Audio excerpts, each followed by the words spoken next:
Last episode we built a flower, now let's texture and render it. While this tutorial is building on our endless blossom setup, all tricks in here should work with every other flower setup as well, and also every other render engine, not just Karma. So view this as a general guide, not just a part 2. The main focus of this tutorial will be the texturing using Copernicus. We'll take at least a quick look at the entire process, so shading and lighting as well. And also I had a little help with this setup because our editor, Antea, just happens to have worked on a bunch of high-profile flower projects at Xsponsor and based her bachelor's project last year entirely on CG flowers. So think of this video as her great advice, sort of correctly implemented by me in Houdini. But enough talking, let's build something. So this is our setup from last week, this endless blossom setup, and first of all I want to just do a tiny bit of geometry processing to get this ready for rendering. So let's jump at the very end of our setup, and the things that I did in here in attribute delete to get rid of my color, and then also added a bit of subdivisions to make this look nicer and smoother.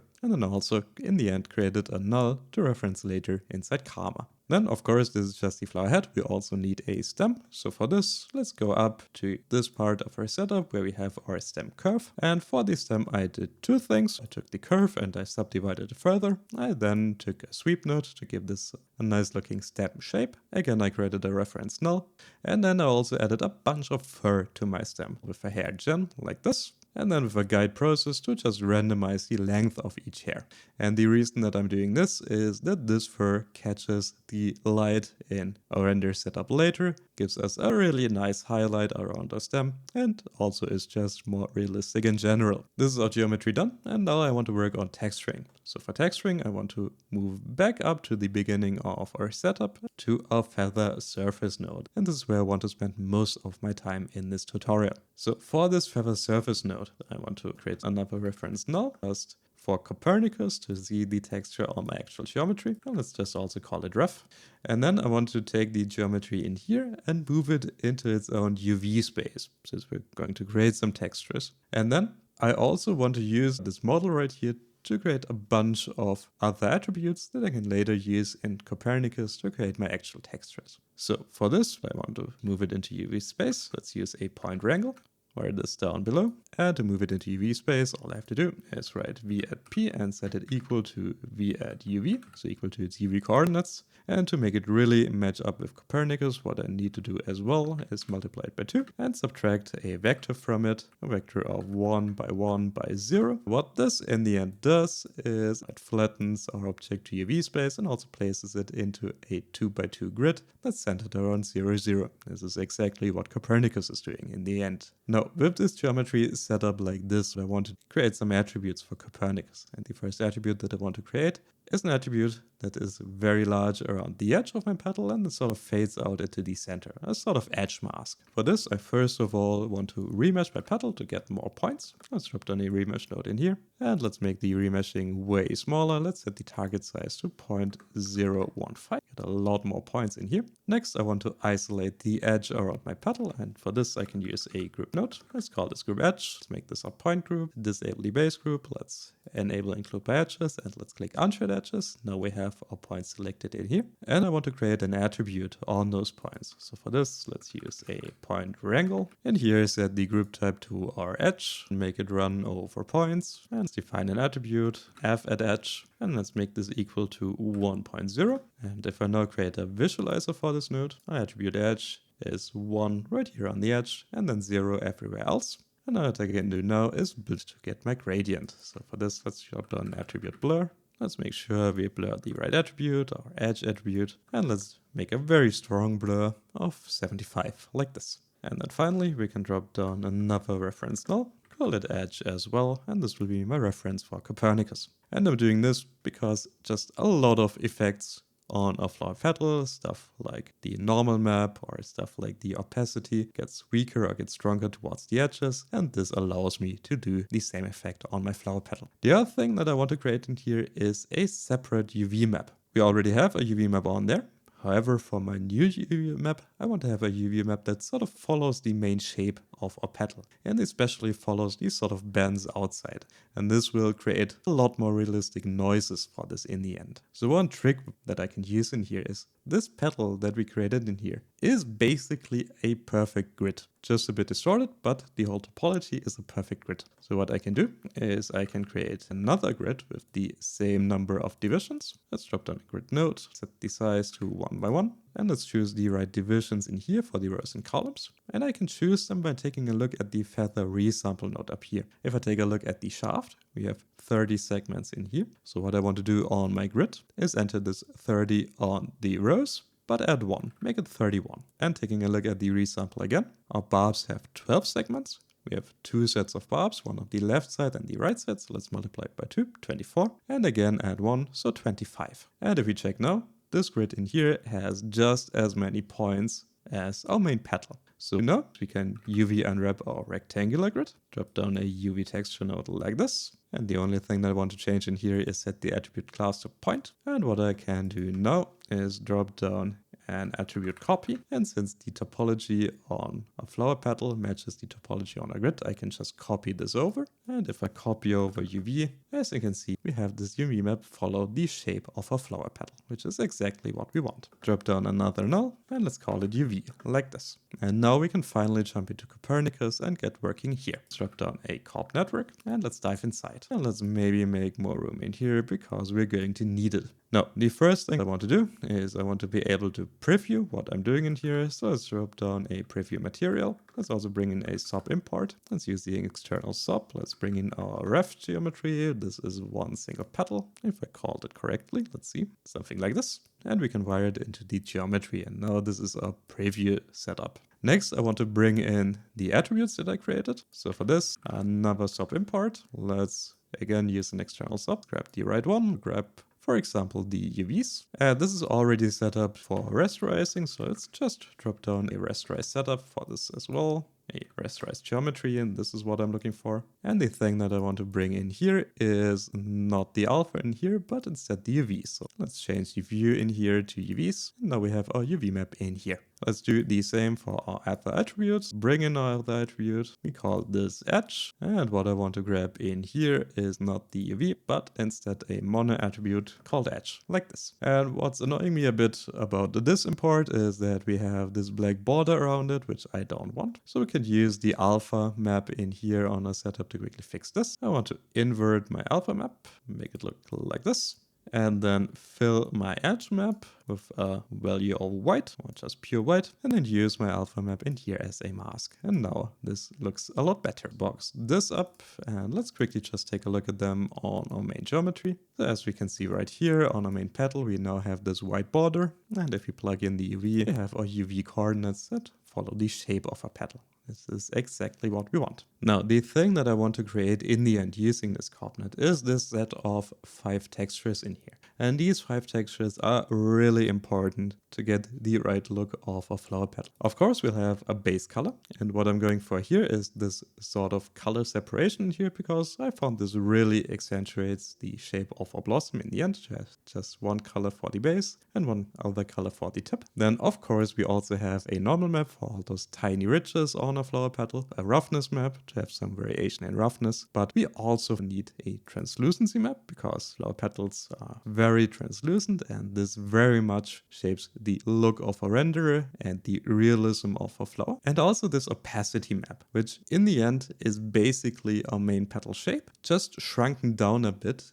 And if you take a look at this map a bit larger, let's zoom in on this map a bit. What we notice in here is that we just have the tiniest amount of blur on our opacity around the edge. And what this really helps with is getting rid of this paper look that you sometimes get on flower petals where they have just a very sharp edge. So these are the maps that we want to create and use in our shader. Now let's actually build a setup to build those for us. Inside the setup, I want to start with the opacity map because this is the easiest, but what I want to do first is just create some noises, just some helpful noises that really drive home that this is a flower petal. And the first noise that I want to create is just a tiny cell noise that sort of sells the idea that this flower petal is made of individual cells. For this, I want to start out at my UVs up here that I created, and I want to use them for a walling noise and write this into the position. As you can see now, our cells in here are following our petal shape, which is what we want. And I want to set the element size to something very small, 0.003. I want to up the jitter to 1 and set the grid to hexagonal. I really want to take a look at all these bumps. Maybe let's up the resolution of our CopNet in here to 4K, something like this. And what these are, if we plug this, for example, into a bump node, these are just a lot of little cones, and I want to turn them into little domes instead. So for this, let's use a remap node, and all I want to tweak the ramp shape down here and just add a curve to it. So add one other point here in the middle. Let's select our 3 points of the entire ramp, and let's turn it into a Bezier like this. Let's invert our ramp like this, remap our ramp again, make it just a bit flatter, and set the output max to a value of 0.15 like this. And this is our cell pattern in here done. Let's also create our noise pattern. So for this, I want to use my UV map in here, and I want to create some large noise and some small noise. Let's use a fractal noise for both of them and wire in the position, and let's get our large scale noise going. And here I want to set the element size to 0.05. I want to stretch it, so let's set the tile size to 1 and 5. And I want to get rid of the roughness, so just turn this down to 0. And this is our large scale noise. Let's create our small scale noise. Let's make this even smaller. Let's turn this down to 0.015. Let's stretch it some more, so let's turn it to 1 and 10. And let's up the roughness again, in this case to 0.425, like this. Now we have two noises. For both of them, I want to do the same kind of remapping that I did up here on my walling noise. So let's just copy this and just wire it down below in here and in here. And then I want to blend it together. And I want to create two blends. One blend where the large scale noise is more prominent and one where the small scale noise is more prominent. Just copy this 2 times. On the first one, I want to have more large scale noise. So in here, let's set the mask to a value of 0.2. And down here, I want to have more small scale noise. So let's set the value to 0.5. Like this. Add a box around this as well. And now I have all my building blocks there to create all my different maps in the end. So let's do just that, and let's start with our opacity map because it's the simplest. So for my opacity map, what I want to do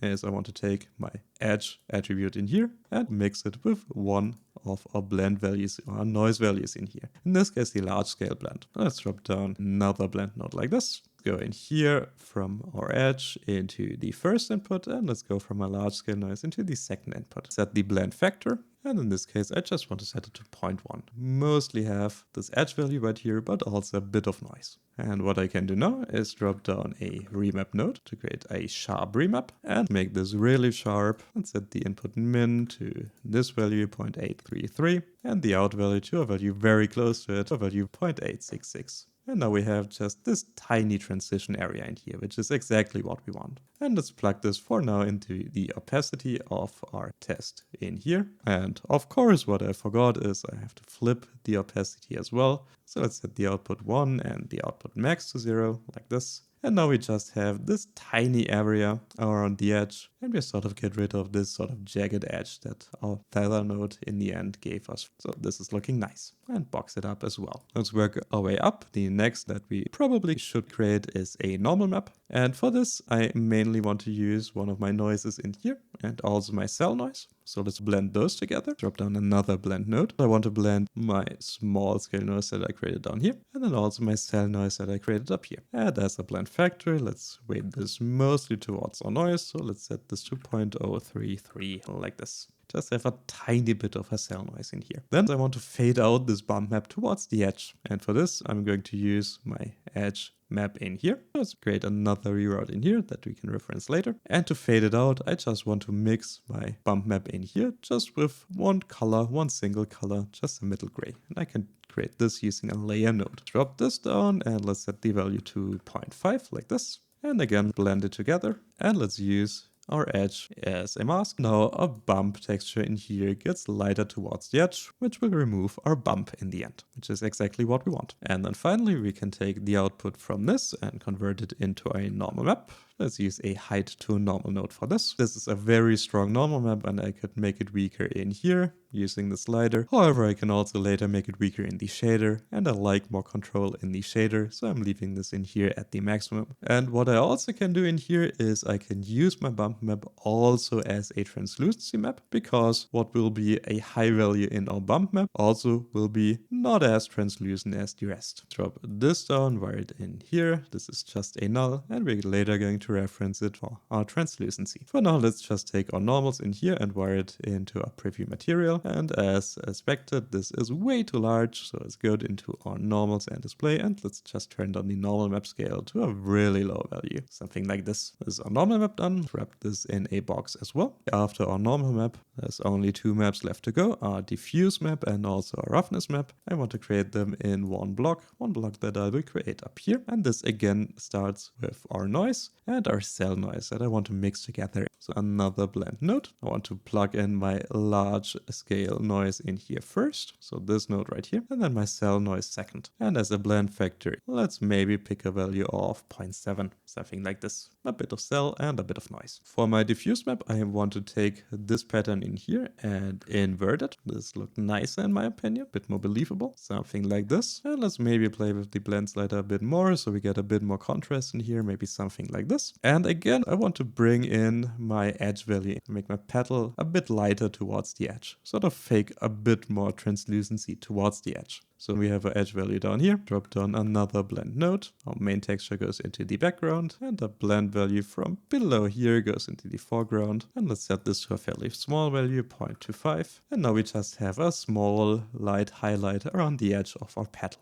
And then I can take all of this and run this through a color ramp that I prepared earlier. So let's just use a monitor RGB node in here with this color ramp. This is my diffuse color. This is my one diffuse color. What I also want to create is this discoloration right here at the top. So drop down an HSV adjust node, and again I'm using one that I built earlier to turn this into this purple color, and then build a mask to switch between this orange and purple. And one I want to use is my UV attribute in here, and I want to use the Y component of that UV attribute because this gives me a color ramp that sort of travels along the vertical axis of my petal. Let's branch out from here, create a couple of reroutes to get over here, search for UV to mono, and in here I want to grab the green value. And now I have this color ramp. Now to create a mask from this, I want to mix it with my noise. Let's drag this over here and let's use, you guessed it, another blend node and blend between my color ramp and my noise in here. Set this to a fairly small value, 0.25, so that we have mostly a color ramp and then just a bit of noise, and then drop down a remap node and let's play with our values in here. And if we bring our values in here towards a very high contrasty value on the input min and the input max, we get a nice looking mask that we can use down here as a mask input on the HSV adjust. And now we have a finished diffuse map on our petal as well. Now finally we can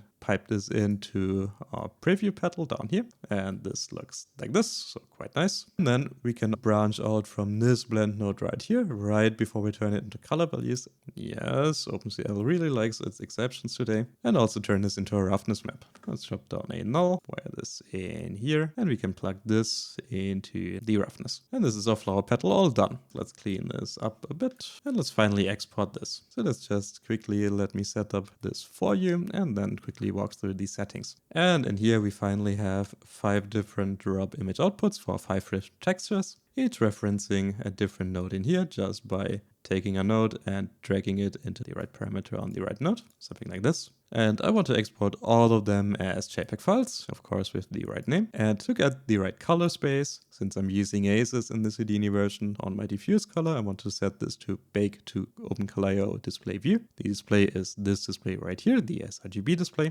and the view is Aces 1.0 SDR video. For all other textures, since these are not color values but data values, I'll just set them in here to raw. This is all what we need to do, so we can select all of them and just hit render to disk to render all of them out. So with this done, I want to jump into the render setup for this scene. This is running quite long now, so I will quickly walk you through this setup here. We created most of our work, most of our heavy lifting in here in Copernicus, but still there's a couple of things worth talking about here. So this is the render setup that I used for the teaser, and this is also the one that you can find in the Seedfan downloads. So what I did here first is somewhat odd, which is I brought in my lights and camera just via one one USD import file. And you can get this node simply by searching for file and then choosing the sublayer option in here. Now the reason I did that this way is because I spent quite a lot of time tweaking the lights and camera positions for my scene, and you probably want to tweak those quite a lot as well.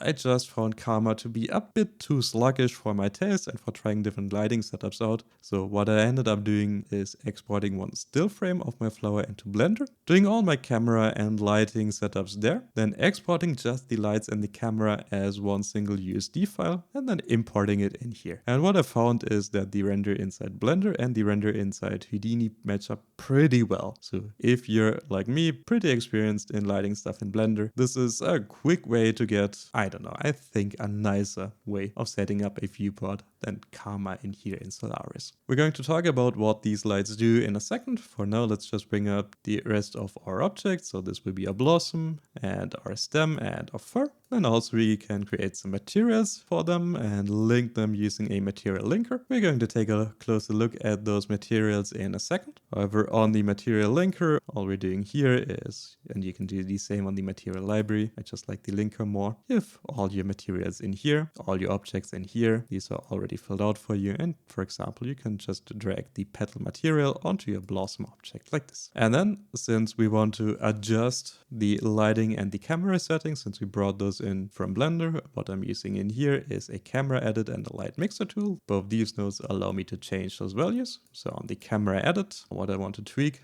is mainly the shutter open, shutter close angle for the right amount of motion blur. Then of course the right focus distance for the right amount of depth of field, and then also some f-stop number. And again in here, since our flower is quite big, this is one very unrealistic f-stop number, which works in this case just nicely for our scene. And then for the light mixer, let's take a closer look at our lighting setup that I used. This is completely lit via spotlights. We have just one environment light in here, which is just there from Blender, which I disabled. Our spotlight in here, our first spotlight, this is just there to accentuate the translucency of a flower petal. And this is just a backlight. This is shining from the back of our scene towards our camera through the flower. Then our other spotlight, this is our typical key light. This is just illuminating the base of our flower head. Just make it look nice and beautiful. And then finally, this currently is very weak, but let's make it a bit stronger. This is just a rim light that mainly focuses right here on the stem, but also a little bit on the petals. I somehow found the need to make this quite a bit weaker. But these are all my lights done.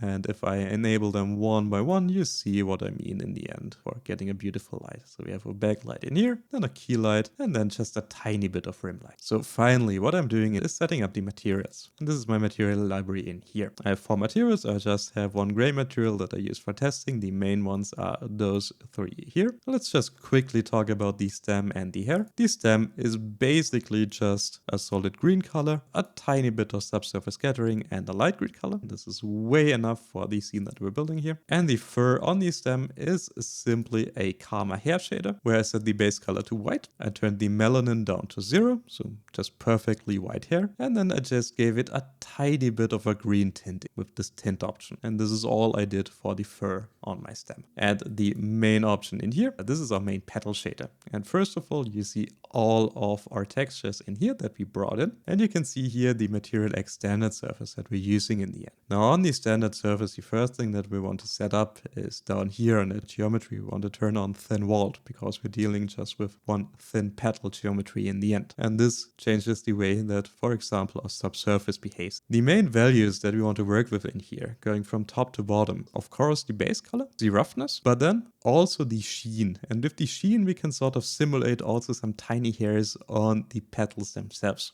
without adding a ton of hairs to our Houdini scene and making it quite slow. So I added just a tiny bit of sheen, and later we want to control the roughness just with a texture. And in this case, if you take a look at this setup right here, I used the same texture both for my specular roughness as my sheen roughness, just remapped a bit to make it look a bit nicer. And of course we have our subsurface scattering. We want to control the amount of subsurface scattering and the subsurface color. So the amount of subsurface scattering is again this texture that we created can run through a remap node just to tweak it a bit. And then our subsurface color is just basically our base color corrected a bit. And what we want to do in here is lift the color a bit, make it a bit lighter, and also desaturate it a bit. And this is your typical subsurface color for a flower petal. And just to contrast this, we go up here to our base color, and we want to up the saturation for this and just turn it down a bit, make it darker. So if we take both of these and turn them off, hopefully you see that our flower looks just a bit more flat, a bit more boring. And finally, our opacity just goes into the opacity map slot. Nothing too strange here. Our normal goes into a normal map node.